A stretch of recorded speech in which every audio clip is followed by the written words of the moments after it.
بسم اللہ الرحمن الرحیم۔ السلام علیکم ورحمۃ اللہ۔ میرے دوستو، آج آپ کے خدمت میں ایک بہت ہی زبردست طاقتور وظیفہ لے کے آیا ہوں، اور وظیفے کا آپ طریقہ ساتھ ساتھ نوٹ کرتے جائیں۔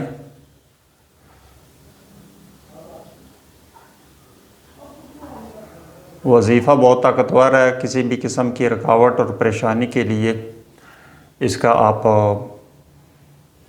عمل کریں، انشاءاللہ تعالیٰ اس سے آپ کو بہت ہی فائدہ ہوگا۔ کسی بھی قسم کی رکاوٹ کے لیے، کسی بھی قسم کی رکاوٹ ہو، پریشانی ہو، یا رقم کی ضرورت ہو، یا قرض کے لیے، تو ان تمام معاملات کے لیے بہت ہی پیارا وظیفہ لے کے آیا ہوں۔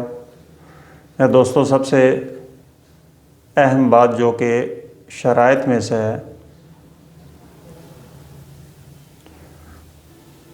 وظیفے کے شرائط میں سے سب سے پہلے نماز کی پابندی ہے، اور دوسرا اکثر باوضو رہنا ہے، یعنی جہاں تک ممکن ہو سکے آپ وضو کو مینٹین رکھیں، تازہ رکھیں، اس سے آپ کی بہت ساری تکالیف دور ہوں گی۔ پہلی بات جو ہے وہ ہے درود شریف، اور درود نماز والا درود ابراہیمی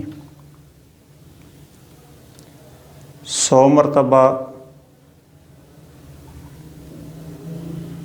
آپ نے پڑھنا ہے روزانہ۔ اس کے علاوہ حدیث شریف میں الفاظ آئے ہیں، وہ آپ نوٹ کر لیں۔ اللہ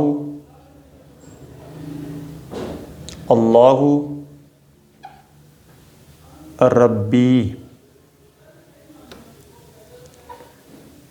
لا اشرک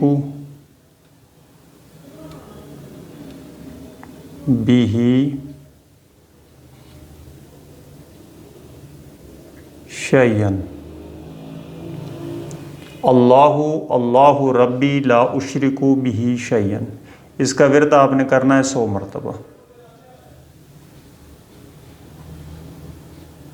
100 مرتبہ یعنی ایک تسبیح آپ نے درود شریف درود ابراہیمی کی پڑھنی ہے، اور ایک تسبیح اللہ ربی لا اشرک بہ شیئا، اس کا ورد کرنا ہے آپ نے 100 مرتبہ۔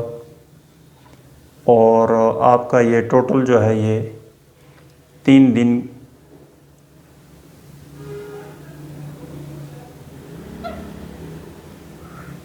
دن آپ نے کرنا ہے۔ 3 دن کا عمل آپ یہ کر کے دیکھیں، پھر آپ مجھے کامنٹس کریں کہ آپ کا مسئلے کا حل ہوا ہے یا نہیں ہوا۔ تو میرے دوستو، آپ کو اگر فائدہ ہو تو آپ ضرور سبسکرائب کریں، لائک کریں اور شیئر کریں۔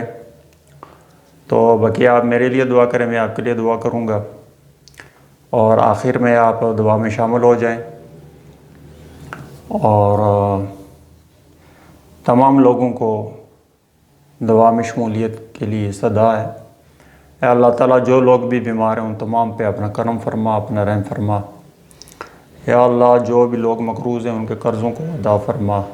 جو لوگ بھی کسی پریشانی، کسی مصیبت میں ہیں، اللہ تعالیٰ ان کو مصائب سے بچا۔ اللہ تعالیٰ ہماری دنیا اور ہماری آخرت کی حفاظت فرما، اور ہمیں ہر وہ کام کرنے کی توفیق عطا فرما جو تجھے پسند ہے، تیرے نبی صلی اللہ علیہ وسلم کی سنت کے مطابق ہو، اور ہر ایک اس غم، ہر ایک پریشانی، ہر ایک گناہ سے ہمیں بچا جو تجھے پسند نہیں ہے۔ یا اللہ، تمام وہ لوگ جن کے رشتے نہیں ہو رہے ہیں، چاہے بچے ہیں، بچیاں ہیں، ان تمام کو بھی اپنی خاص جناب سے ان پہ رحم فرما، ان پہ کرم فرما، اور ان کے رشتے فرما۔ تو اسی طرح جو بھی لوگ دعا میں مزید جو رہ گئے ہیں، اللہ تعالیٰ ان تمام کی حاجات اپنی بارگاہ میں قبول منظور فرما، اور ان پہ اپنا رحم فرما۔ یا ارحم الراحمین، یا حی یا قیوم برحمتک استغیث، اللہم صلی علی سیدنا محمد وعلی آل سیدنا و مولانا محمد وبارک وسلم وصلی علیہ وما علینا الا البلاغ المبین۔ آئندہ انشاءاللہ کسی اور وظیفے کے ساتھ آپ کی خدمت میں حاضر ہوں گا، تب تک کے لیے مجھے اجازت دیجیے۔ خدا حافظ۔